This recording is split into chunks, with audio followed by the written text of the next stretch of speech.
네, 오늘 말씀 주제는 광야의 그 언약 백성에게 주어진 율법과 성막입니다. 지난주에 언약 백성이 이집트를 떠나서 가나안 땅으로 이제 가는 그 경로에서 처음에는 그 지중해를 끼고 있는 수르 광야를 통해서 가려고 하다가 하나님께서 그 홍해가 바로 앞에 보이는 그 비아 히롯으로 가라고 명하셔서 비아 히롯으로 갔고, 비아 히롯에서 그 추격하는 그 이집트와 이집트의 그 군사와 그 전차에 직면해서 하나님께서 이 홍해를 가르시는 정말 놀라운 기적을 행하셔서 갈라진 그 홍해를 통해서 이스라엘 백성들이 홍해를 건너서 그 마라라는 곳으로 갔습니다. 그래서 마라라는 곳에 갔는데 그 마라가 쓴물밖에 없었던 지역이었는데 울부짖는 그 이스라엘 백성들의 그 응답을 하셔서 그 치료하시는 여호와 하나님으로 나타나셔서 쓴물을 단물로 바꾸신 여정까지 함께 말씀을 나누었습니다. 이제 또 광야 생활을 시작하게 되었는데, 광야에서 하나님께서는 그 여러 차례 그 특별한 방식으로 언약 백성에게 나타나셨습니다. 기본적으로는 그 구름 기둥으로 그들과 함께 하셨고, 언약 백성이 불평하거나 불순종하고 반역할 때마다 여호와께서는 그 구름 기둥 가운데서 그들의 그 신체 감각에 체험되도록 나타나 보이셨습니다. 언약 백성은 그 쓴물이 단물이 되었던 그 마라를 떠나서 이제 엘림의 그 12셈의 진을 쳤습니다. 자, 그들은 그 마라에서 쓴물 때문에 불평을 했지만 그 먹을 음식, 먹을 빵의 부족 때문에 불평하지는 않았습니다. 아마 그 이집트를 떠나올 때 빵을 풍족하게 가져왔을 것입니다. 하지만 그들은 그 광야 생활이 길어지리라는 것까지는 예상하지 못했습니다. 가져온 빵이 떨어지기 시작했습니다. 결국 모두가 수백만 명이나 되는 그 이스라엘 그 백성이 가진 빵이 더 이상 없다는 사실을 알게 되었습니다. 결국 굶어 죽는 일만 남은 것 같았습니다. 그래서 또다시 모두가 불평과 원망을 늘어놓습니다. 출애굽기 16장 2절 3절입니다. 이스라엘 자손 온 회중이 그 광야에서 모세와 아론을 원망하여 이스라엘 자손이 그들에게 이르되, 우리가 애굽 땅에서 고기 가마 곁에 앉아있던 때의 빵을 배불리 먹던 때에 여호와의 손에 죽었더라면 좋았을 것을 너희가 이 광야로 우리를 인도해내어 이 온 회중이 죽여 죽게 하는도다. 언약 백성은 얼마든지 하나님께 빵을 달라고 요청할 수 있었습니다. 하지만 그렇게 하지 않고 원래 하던 대로 원망과 불평만 늘어놓았습니다. 그동안 온갖 기적과 이적으로 그들을 구출하시고 인도하시며 언약에 신실하신 하나님을 바라보지 못한 것입니다. 하나님께서 그들을 여러 가지 기적을 통해서 이집트에서 꺼내주셨고, 홍해 바다를 갈라서 땅 위를 걷듯이 통과하게 하셨으며, 또한 구름 기둥으로 인도하셨고, 사막의 뜨거운 열기와 밤의 한기에서 그들을 보호하셨을 뿐만 아니라 쓴물을 단물로 바꾸셨습니다. 그러한 하나님을 도왔다면 당연히 그 하나님께서 빵도 쉽게 공급할 수 있을 거라고 생각을 했어야 했는데, 그래서 모든 필요를 채우시는 하나님을 신뢰함으로 하나님께 빵을 구했어야 했는데 그들은 반역적인 원망과 불평만을 쏟아냈습니다. 언약 백성들은 이 풍요의 땅인 이집트로부터 빠져나와서 이제 남녀노소 모두가 굶어 죽을지 모르는 이 끔찍한 광야에 갇혀 버렸다고만 생각한 것입니다. 그 구름 기둥을 보면서. 하지만 그러한 그들의 반역적인 원망과 불평에도 불구하고 사랑의 하나님께서는 그들에게 자신이 언약의 하나님이심을 알게 하려고 빵과 고기를 공급하겠다고 약속하셨습니다. 출애굽기 16장에 보시면 만나와 메추라기를 보내시는 것과 그것을 모으는 방법에 대한 하나님의 지시가 나옵니다. 언약의 하나님께서는 아침에는 만나로, 저녁에는 메추라기를 보내셔서 언약 백성을 먹이셨습니다. 그리고 지난주에도 말씀드렸지만 불순종과 반역에 지어 심판받아 죽은 자들을 제외하고 그들 중 아무도 질병에 걸려서 일찍 죽은 자가 한 명도 없었습니다. 하나님께서는 자신의 언약 백성을 이 황량한 광야에서 먹이시고 치유하시며 하나님을 아는 지식을 보존하며 속량자 그리스도께서 오실 의인의 계보를 이어갈 민족으로서 훈련시키신 것입니다. 우리는 그 구약 성경을 읽을 때 항상 그 이스라엘 백성이 하나님의 구원 계획을 이루어갈 통로인 언약 백성이다 라는 그 사실에 주목하면서 읽어야 합니다. 출애굽을 시작한 지 석 달 만에 이스라엘 백성은 시내 광야에 이르게 됩니다. 그리고 이 시내산에서 하나님은 언약 백성에게 율법을 주시게 됩니다. 그런데 하나님께서 언약 백성에게 율법을 주신 이유가 있습니다. 언약 백성에게 율법을 주신 이유.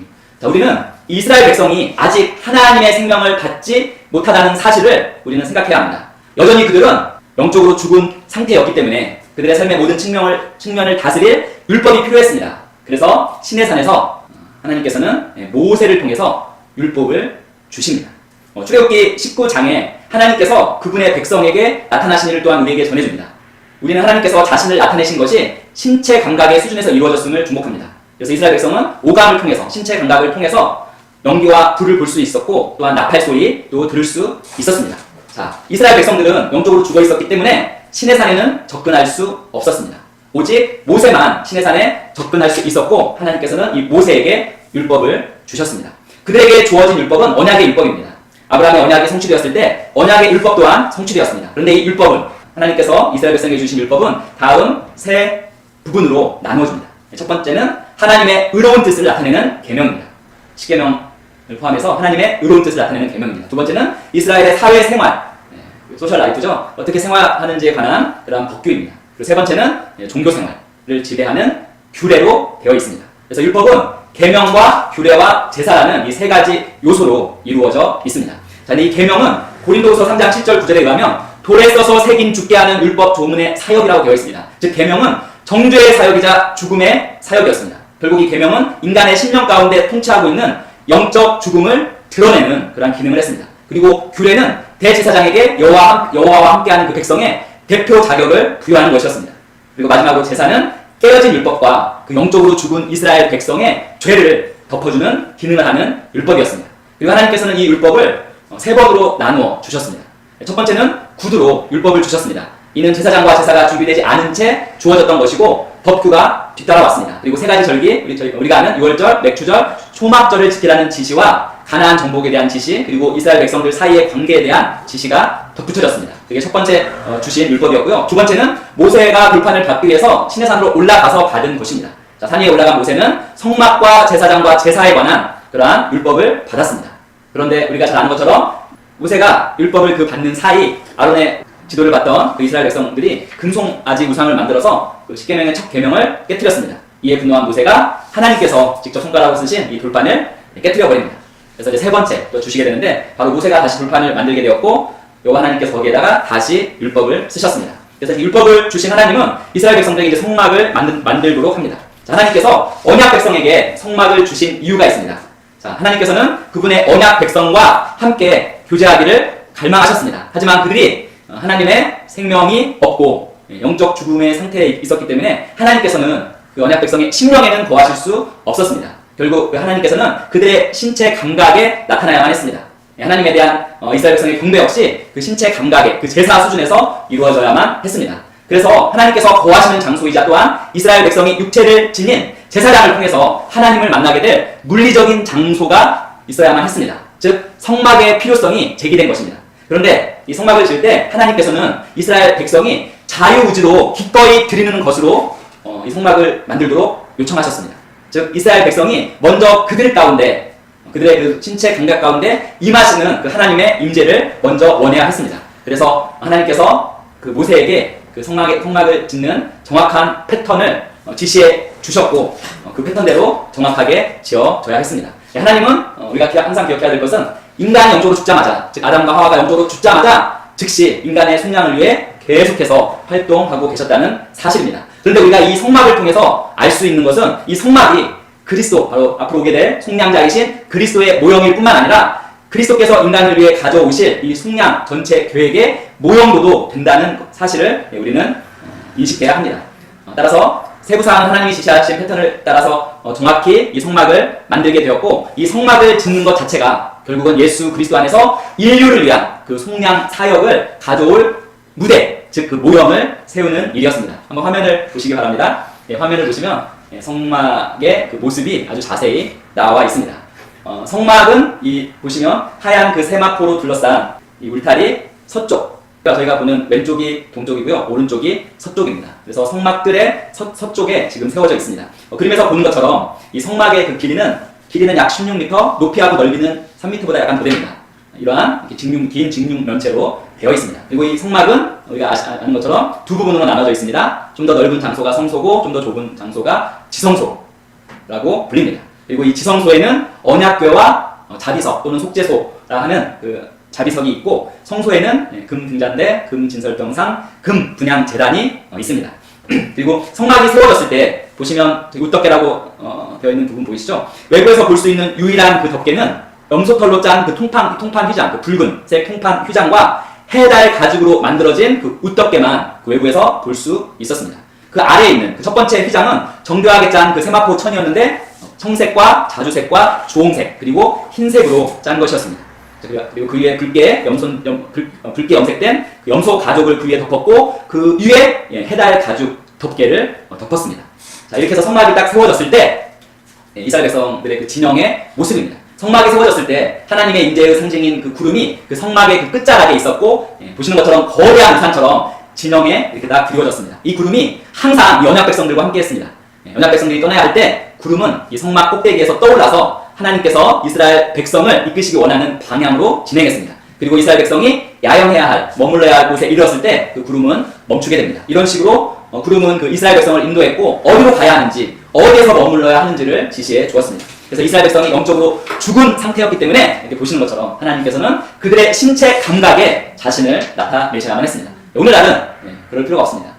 바로 우리 안에 거하시기 때문입니다. 다시 성막으로 돌아가 봅니다. 자, 보시면 성막의 뜰은 흰색 세마포 천으로 된 그 벽을 지지해주는 60개의 조각모 기둥으로 조성되어 있습니다. 성막은 비교적 작은 건물이었습니다. 즉 하나님께서 대제사장이라는 한 사람을 통해서 이스라엘 백성과 함께 거하고 만나실 수 있는 장소로 설계되었고, 이동하기 편리하게 설계되었습니다. 자, 근데 성막의 그 덮개와 휘장을 다시 한번 살펴보겠습니다. 자, 성막의 바깥쪽에서부터 출발하면 성막 바깥쪽에서 이 성막을 딱 볼 때는 뭐가 보이죠? 맨 바깥에 해달 가죽만 보입니다. 해달 가죽. 자, 해달 가죽, 거무스름한 해달 가죽만 보입니다. 즉 밖에서는 이 해달 가죽만 보이기 때문에 외관상 이렇게 좀 보암직한 그러한 부분은 전혀 없습니다. 즉 성막을 외부에서 볼 때는 매력적인 요소가 없는 그냥 긴 박스 모양의 구조물입니다. 그런데 외부에서 볼 때는 별 볼일 없는데 안으로 들어가 보겠습니다. 자, 이렇게 안으로 들어가면 아주 놀라운 변화가 일어납니다. 자, 보시는 것처럼 금으로 된 7개의 가지 형태를 한 금 등잔대가 반짝이고 있습니다. 그리고 머리 위로는 정교하게 짠 세마포의 그 그룹을 청색과 자주색과 주홍색으로 수놓은 아름다운 휘장으로 이루어진 천정이 있습니다. 앞에는 그 지성소를 가리고 있는 휘장이 보이고요. 뒤에는 그 무지개 색깔로 채색된 문이 있습니다. 그리고 바로 그 휘장, 지성소를 가리고 있는 휘장 앞에는 향기로 성소를 채우고 있는 금 분향 제단이 또한 번쩍이고 있습니다. 그리고 오른쪽에는 향긋한 냄새를 풍기는 12진설빵 덩어리가 있는 금 진설병 상이 있습니다. 그래서 우리는 이 성막의 덮개에서 두 가지 다른 측면으로 그리스도에 대한 모형, 그림을 볼 수가 있습니다. 자, 바깥에서 성막을 보면 볼품없는 해달 가죽이 그 내면에, 보시는 이 내면에 아름다움을 덮고 있습니다. 그래서 우리 눈을 즐겁게 할 고운 모양이나 풍채는 전혀 보이지 않습니다. 우리 이사야 53장 2절을 한번 읽어보겠습니다. 읽습니다. 그는 주 앞에서 자라나기를 연한 순 같고 마른 땅에서 나온 뿌리 같아서 고운 모양도 없는 풍채도 없은즉 우리가 보기에 흠모할 만한 아름다운 것이 없도다. 고운 모양도 없고 풍채도 없은즉 우리가 보기에 흠모할 만한 아름다운 것이 없도다. 그냥 자연인의 눈으로 볼 때 그리스도께서는 고운 모양이나 풍채가 없으십니다. 인간이 흠모할 만한, 갈망할 만한 아름다움이 그리스도께 없는 것입니다. 그리스도께서는 마른 땅에서 나온 뿌리와 같습니다. 그래서 아름다움이 감추어져 있는 것입니다. 그래서 오직 소수의 내부자만이 그리스도를 알아볼 수 있었습니다. 청색과 자주색과 주홍색과 흰색 세마포가 그런 의미입니다. 그리스도께서는 아버지의 뜻 가운데 그분의 자리를 차지하고 계셨기 때문에 이 땅에 있는 인간이나 마귀의 괴계나 정사가 그리스도께서 아버지의 뜻을 행하시는 것을 방해할 수 없습니다. 붉게 염색된 보이시는 수렴소 가죽은 그리스도의 중재사역, 곧 그리스도께서 보혈을 흘리시는 것을 나타냅니다. 그리고 안쪽 휘장에는 50개의 청색 밧줄로 고정된 50개의 금고리로 연결된 성막이 구성되어 있습니다.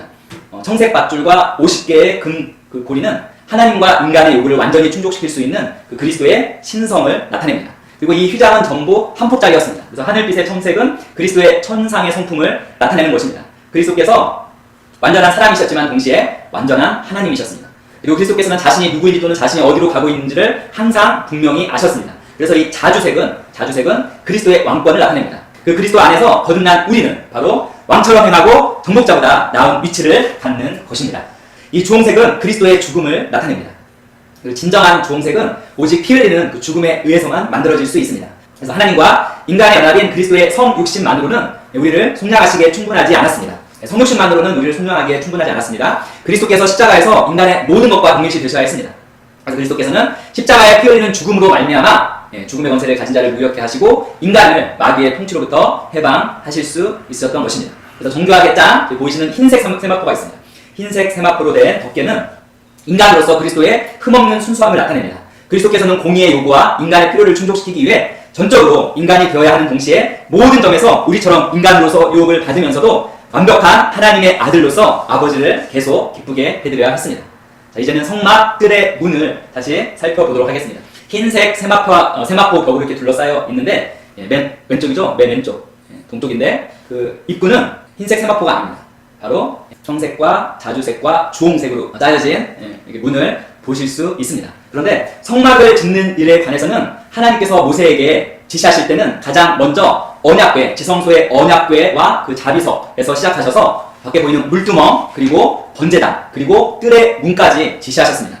그런데 우리는 하나님께서 멈추신 곳, 지성소에서 시작하셔서 뜰로 나와서 이 문까지 지시하셨는데 멈추신 곳에서 시작합니다. 근데 이것이 의미하는 바가 아주 큽니다. 왜냐하면 이 하나님께서 안에서 이렇게 지시하신 지성소로부터 이 뜰 문까지 지시하신 이것은 하나의 속량의 계획입니다. 예수 그리스도를 통한 속량의 계획입니다. 그 속량의 계획에 완성되는 그 그림을 보여주시는 것입니다. 우리는 그 완성된 그 그림과 함께 시작하는 것이 바로 이 뜰의 문으로부터 시작됩니다. 자, 우리가 이 흰색 세마포로 된 성막뜰의 그 벽을 바라볼 때 아주 두드러진 것은 바로 이 동쪽에 있는 성막 입구의 뜰의 문인데, 이 뜰의 이 문이 바로 하나님께 이르는 유일한 길로서 예수 그리스도의 모형인 것입니다. 즉 영적으로 죽은 인간은 바깥에 있고 그리스도께서는 인간이 하나님께로 되돌아가는 신성한 그 길, 유일한 길이 되기 위해서 이 땅에 오셨습니다. 예수님께서 요한복음 14장 6절에서 말씀하셨습니다. 내가 곧 길이요 진리요 생명이니 나로 말미암지 않고는 아버지께로 올 자가 없느니라. 자, 우리가 남쪽이나 북쪽이나 이 서쪽 끝을 쳐다보면 우리의 시선은 그냥 흰색 세마포 벽에 닿게 됩니다. 흰색 세마포 벽에 그냥 누구나도 이렇게 침입할 수 있는, 들어갈 수 있는 세마포 벽에 불과했지만 강제로 들어갈 때는 이건 하나의 멸망이 약속된 것입니다. 이 세마포 벽은 거룩한 구역을 나타냅니다. 즉 하나님께 나가는 자는 누구든지 적합한 방식으로 나가야 하는데 오직 이 뜰에 이 문, 세 가지 색으로 짜여진 이 문을 통과해서만 나아가야 했습니다. 즉 이 문은 청색과 자색과 주홍색으로 짜여진 정교하게 짜여진 세마포로 된 문인데, 이 문이 바로 하나님 아버지께 이르는 유일한 문이자 길이 되시는 그리스도를 나타내는 것입니다. 구약의 이 당시 성막에 있어서는 이스라엘 남자라면 누구나 이 뜰의 문으로 들어가서 자기의 재물을 제단에 가져올 수 있었습니다. 하지만 이 뜰의 문을 통과해서 성막으로 들어갈 수 있는 것은 오직 제사장 뿐이었습니다. 앞에서 언급했듯이 하나님께서 모세에게 그 지시하실 때 먼저 저 지성소의 언약궤에서 시작해서 노수로 된 번제단까지 하셨습니다. 그런데 이것이 바로 그리스도께서 속량을 위해서 걸어가신 길을 그대로 나타내 주는 것입니다. 자, 인간은 결코 하나님께 다가갈 수 없습니다. 하나님께서 인간에게 오셔야만 했습니다. 자, 그리스도께서는 그 하늘 보좌 영광을 떠나서 이 땅에 오셨고, 그런 다음에 십자가로 가신 다음 다시 하늘 보좌 아버지께로 돌아가셨습니다. 그러므로 지성소에 있던 언약궤로부터 뜰의 문 가까이에 있는 이 노수로 된 번제단에 이르는 길에서 우리는 그 하늘 보좌 영광에서부터 십자가에 이르기까지 그리스도께서 걸으신 길을 볼 수 있는 것입니다.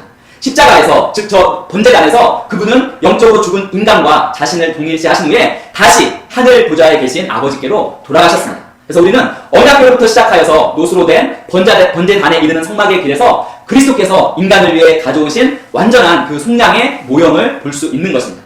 그래서 이 성막 이 자체가 하나님의 속량 계획의 무대가 되는 것입니다. 이제 노수로 된 그 번제단을 한번 살펴보겠습니다. 이 번제단은 뜰의 문 가까이에 위치했습니다. 그곳은 하나님께서 영적으로 죽은 인간을 만나시는 곳이었습니다. 재료는 놋과 아카시아 나무로 되어 있습니다. 아카시아 나무는 썩지 않은 나무로 알려져 있는데 그것은 아무 죄 없으신 분, 곧 주 예수 그리스도를 가리킵니다. 이 아카시아 나무를 노수로 덮은 것입니다. 등잔대와 분향제단과 진설병, 상과 언약궤는 금으로 만들어졌지만 이 번제단은 노수로 만들어졌습니다. 그리고 이 놋은 죄를 가리키는 것입니다. 즉 인간의 죄가 예수 그리스도께 넘겨진 것이 바로 그 십자가의 제단이었습니다. 십자가에서 그리스도께서는 하나님께 버림을 받으셨습니다. 놋 번제단은 바로 십자가에서 이루어진 인간과 그리스도의 동일시를 보여주는 것입니다. 보좌, 곧 자비석에 임하신, 언약궤의 자비석에 임하신 하나님께서는 그분의 계명에 순종하기 위해서 온전한 제물을 가져온 범죄한 이스라엘 백성을 이 놋 번제단으로 와서 만나셨습니다. 자, 희생 제물을 가져온 이스라엘 백성의 행동은 너무나 분명한 것입니다. 레위기 4장 2, 4절 보면 그 숫 염소의 머리에 안수하고 여호와 번제물을 잡는 곳에서 잡을지니 이는 속죄제라 라고 말씀하고 있습니다. 즉 속죄 제물을 가져온 그 이스라엘 백성은 자신과 희생 제물을 동일시한 것입니다. 즉 자신이 죽어 마땅한데 하나님께서 이 대속물을 마련하셨다는 것을 고백하는 것이었습니다. 그래서 불이 그 가져온 그 제물을 삼켜버렸을 때 바로 그 이스라엘 백성, 그 죄인에게 내릴 그 심판은 더 이상 남아있지 않고 결국 희생 제물을 가져온 자는 자기의 죄가 용서되었음을 알고 제단을 떠날 수가 있었던 것입니다. 즉 속죄 제물로서 이독 번제단에서 제물이 드려졌고 그 제물과 함께 그 사람의 죄가 사라졌다고 선언된 것입니다. 자, 이는 하나님께서 이렇게 말씀하시는 거에 근거한 것입니다. 레위기 4장 26절 함께 읽겠습니다. 그 모든 기름은 화목제 제물의 기름같이 제단 위에서 불사를 지니 이같이 제사장이 그 범한 죄에 대하여 그를 위하여 속죄한즉 그가 사함을 얻으리라. 동일하게 우리는 십자가에서 인류를 위한 희생제물, 그렇죠? 화목제물이 되셔서 인류의 죄를 속죄하신 그리스도를 바로 이 놋 번제단을 통해서 바라볼 수 있는 것입니다. 다음은 성막 뜰에 있는 물두멍입니다. 성막 안으로 들어가기 전에 놋으로 된 그 물두멍이 놓여 있습니다. 이 물두멍 역시 죄를 가리키는 뜻으로 만들어졌습니다. 이 물두멍은 제사장들이 지성소로 들어가기 전에 저주받은 땅의 그 흙과 먼지를 성막 안에서 씻어내는 이 물로 채워져 있습니다. 원래 이 물두멍은 히브리어로 키오르라고 합니다. 키오르. 이 말은 둥근 또는 도려낸 솥 등의 의미를 가지고 있습니다. 그래서 성경에는 지금 그림에 지금 물두멍이 묘사가 되어 있는데 실제 성경에는 이 물두멍의 모양에 대한 묘사는 전혀 나와 있지 않습니다. 하지만 이 키오르라고 하는 히브리어에서 저렇게 둥근 대야 모양일 것으로 추측하고 있습니다. 자, 이제 성막 안으로 들어가면 우리는 금 진설병 상을 볼 수가 있습니다. 자, 성소에는 이 빵 12덩어리를 차려놓은 진설병 상이 있습니다. 그런데 이 빵 덩어리는 바로 무엇을 상징합니까? 우리 주 예수 그리스도의 몸을 상징합니다. 고린도전서 10장 17절에 이렇게 나와 있습니다. 빵이 하나요 많은 우리가 한 몸이니 이는 우리가 다 한 빵에 참여함이라고 말씀합니다. 우리는 저 빵에 들어있는 그 밀처럼 많습니다. 빵의 그 밀이 굽는 과정을 통해서 저렇게 한 덩어리로 합쳐지듯이 그리스도께서는 십자가에서 우리와 동일시되시어 우리의 모든 것이 되셨고 장사되셨고 하나님으로부터 분리되셔서 3일 반낮 동안 우리의 죄값을 치르셨습니다. 즉 십자가의 죽음에서 우리는 그 예수 그리스도를 과거의 우리 자신처럼 바라봅니다. 그리고 부활에서는 우리는 우리 자신을 현재의 영광스러운 그리스도처럼 바라보는 것입니다. 로마서 6장 5절 6절 같이 읽겠습니다. 만일 우리가 그의 죽으심과 같은 모양으로 연합한 자가 되었으면 또한 그의 부활과 같은 모양으로 연합한 자가 되리라. 우리가 알거니와 우리의 옛사람이 예수와 함께 십자가에 못 박힌 것은 죄의 몸이 죽어 다시는 우리가 죄에게 종노릇하지 아니하려 하니 그리스도는 생명의 빵이 되십니다. 그리고 이 생명의 빵 덩어리가 바로 우리들입니다. 즉 빵 덩어리신 빵을 통해서 이 빵 덩어리라는 이 표현 가운데 그리스도와 연합된 우리를 나타내 주는 것입니다. 자, 이제 그리스도와 연합된 우리는 바로 이 생명의 빵의 이 생명을 이 세상에 가져오고 전달하고 나누어 주는 자들입니다. 아멘. 다음은 금 등잔대입니다. 금 등잔대. 성소에 있는 이 금 등잔대는 부활하신 그리스도와 우리의 동일시를 나타냅니다. 이 금 등잔대에서 그리스도와 그분의 몸의 연합을 봅니다. 자, 등잔대는 아몬드 나무 가지로 되어 있습니다. 자, 나는 포도나무 너희는 가지라라는 요한복음 15장 5절 말씀을 우리는 기억합니다. 그리스도와의 연합은 바로 우리와 그리스도의 죽으심과 장사됨과 부활의 동일시를 통하여서 이루어졌습니다. 그런데 성도 여러분, 이 등잔대가 어떻게 만들어졌는지 아십니까? 이 등잔대는 그 금덩어리 하나를 망치로 두드려서 금덩어리 하나로 만든 것입니다. 쉽지 않았겠죠? 정말 사정없이 통째로 두드리는 작업을 통해서 만들어진 것입니다. 여기에서 우리가 그리스도께서 우리의 죄악으로 인해 상하셨다는 그 이사야 53장 5절을 우리가 떠올릴 수 있습니다. 그가 찔림은 우리의 허물 때문이요 그가 상함은 우리의 죄악 때문이다. 이 금 등잔대 가지들은 오직 이러한 두들겨 맞는 상함을 통해서만 이렇게 존재할 수 있었습니다. 그러므로 우리의 영적 죽음과 하나님 아들의 동일시에 의해서만, 즉 하나님의 아들이 우리의 죄값을 치르심으로 말미암아 그 몸이 상하심으로 그리스도와 우리가 전적으로 하나가 될 수 있는 것입니다. 우리가 아버지 앞에 하나님의 아들로 그리스도의 자리를 차지할 수 있는 것은 바로 그리스도께서 우리를 대신해서 우리가 받을 심판을 받으셨고 상하셨기 때문입니다. 등잔대는 열매 맺는 꽃송이 모양으로 꾸며졌고 우리는 하나님께서 이 아몬드 나무를 택하셔서 이 등잔대를 만들게 택하신 것을 우리는 알 수 있습니다. 민수기 17장에 우리는 그 아론의 지팡이를 볼 수 있는데요. 아론의 지팡이는 다른 11개의 지팡이와 함께 밤새도록 그 주님 앞에 놓여 있었습니다. 그런데 아론의 지팡이에서만 싹이 나고 꽃이 활짝 피더니 아몬드 열매가 맺었습니다. 아론의 지팡이처럼 그리스도께서는 우리의 값을 치르기까지 고난을 받고 죽음으로 잘려지셨지만 잠자는 자 가운데 첫 열매가 되기 위해서 부활하셨습니다. 그리스도가 다시 살아나셨을 때 우리도 역시 그분과 함께 살아났습니다. 이제 우리는 그리스도와의 연합으로 인해 열매 맺는 가지가 된 것입니다. 좀 전에 말씀드렸지만 이 등잔대를 만드는 작업은 결코 쉽지 않은 작업이었습니다. 이게 줄기와 이런 가지를 따로따로 만든 다음에 이걸 땜질해서 붙이면 쉬웠을 텐데 그렇게 하지 않았습니다. 금 한 덩어리를 두들겨서 보이시는 이 금 등잔대를 만들었습니다. 그것은 바로 예수님과 우리 사이에 존재하는 그 연합의 그 참된 연합의 모형으로 이 금 한 덩어리로 전혀 떨어짐이 없이 한 덩어리를 가지고 만들게 하신 것입니다. 자, 우리는 번제단과 물두멍이 놋으로 만들어졌음을 우리는 이미 보았습니다. 놋은 그리스도께서 우리의 죄의 대속물의 역할을 담당하셨을 때 그리스도에게 임한 심판을 가리킵니다. 하지만 이제 부활하신 그리스도께서는 신성의 충만으로 다시 일어나셨습니다. 그리고 우리도 그분과 함께 공동 상속자로 살게 됩니다. 자, 놋은 죄가 되신 그리스도를 나타냅니다. 그리고 금은 그분 안에서 하나님의 의가 되는 우리를 나타냅니다. 즉 그리스도가 우리의 죄가 되심으로 우리는 하나님의 의가 되었다는 그 사실을 바로 이 금 등잔대에서 우리는 그 의미를 찾아볼 수 있는 것입니다. 다음은 금 분향 제단입니다. 성소의 휘장 앞에는 화면에 보이는 이 금 분향 제단이 놓여 있었습니다. 근데 원래 이 제단, 분향 제단에서 제단이라는 이 제단이라는 용어는 도살장을 가리킵니다. 도살, 짐승을 도살하는 것. 그런데 이 금 분향 제단에서는 어떤 그러한 제물도 도살되지 않습니다. 자, 우리는 놋으로 된 그 번제단과 놋으로 된 물두멍이 그리스도와 우리의 영적 죽음의 동일시를 드러냈다는 이 사실과 이 금 진설병 상과 금 등잔대가 부활하신 그리스도와 우리의 연합, 즉 동일시를 나타낸다는 그 사실을 우리는 보았습니다. 이제 이 분향 제단은 그리스도께서 아버지께로 승천하시는 것을 가리킵니다.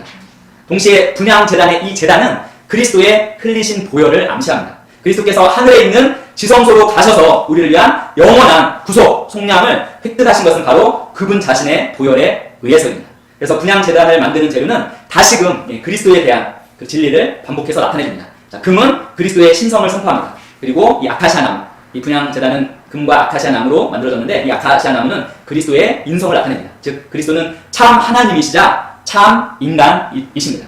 우리는 이 사실에서 이 진리에서 하나님 보좌 우편에 한 인간이 계시다는 영광스러운 사실을 알 수 있습니다.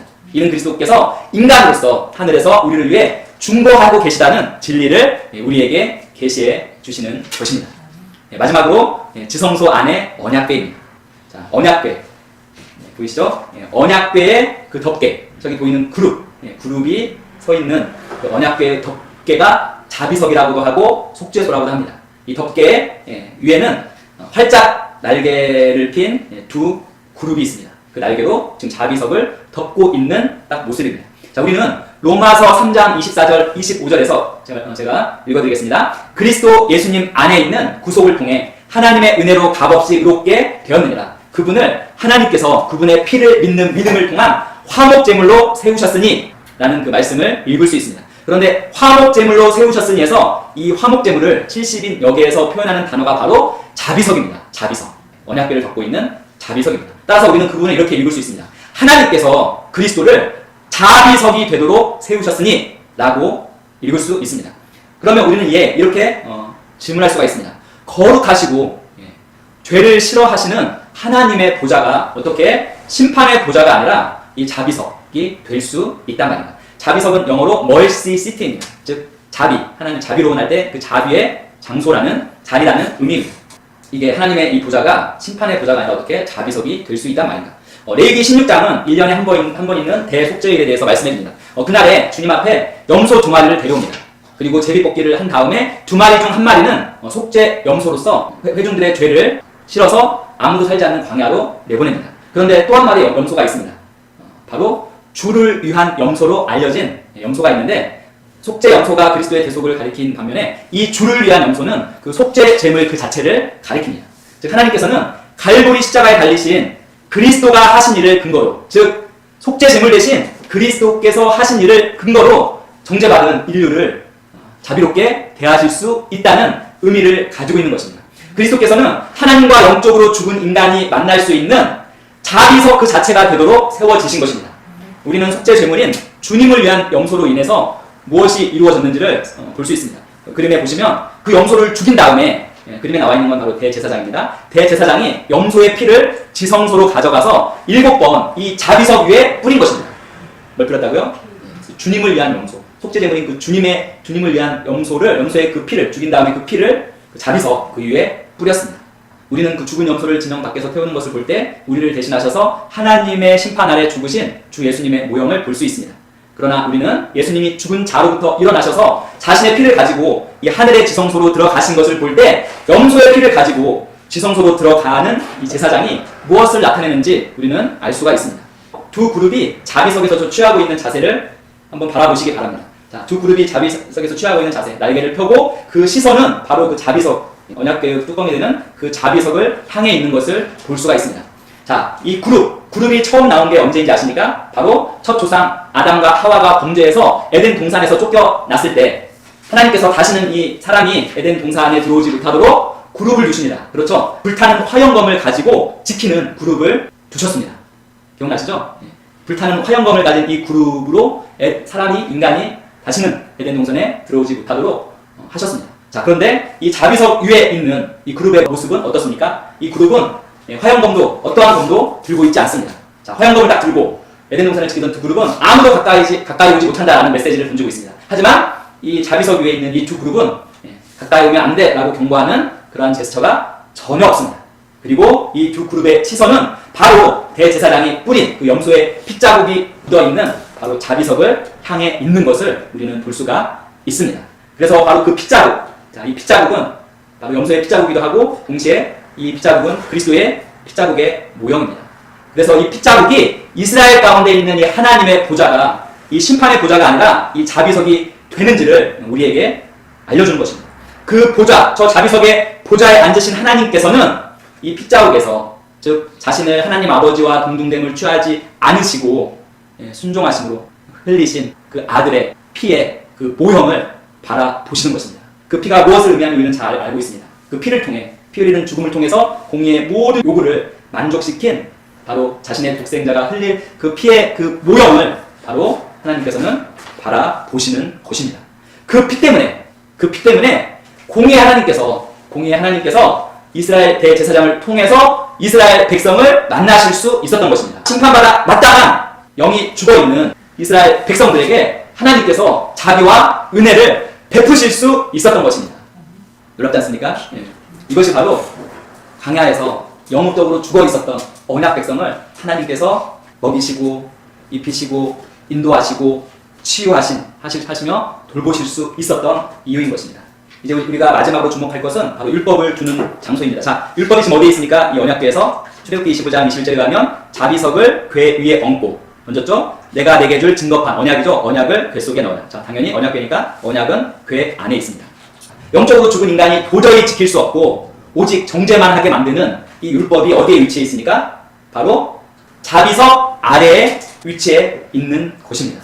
즉, 이 율법을 하나님께 자신의 독생자의 의로우신 일을 떠올리게 하는 핏자국, 즉 모든 공의의 요구를 만족시키기 위해 희생제물 되셔서 십자가에서 피 흘리신 독생자의 희생을 떠올리게 하는 그 핏자국이 있는 자비석 아래에 주신 것입니다. 이것이 이스라엘 백성들이 이 광야 생활하면서 멸망하지 않았던 이유입니다. 공의 하나님께서는 이스라엘 백성들에게 공의로만 대하셔야 합니다. 하지만 이 예수 그리스도의 이 피의 모형이 되는 이 핏자국이 묻어있는 자비석 때문에 하나님께서는 자신의 자비와 사랑을 이스라엘 백성들에게 베푸실 수 있었던 것입니다.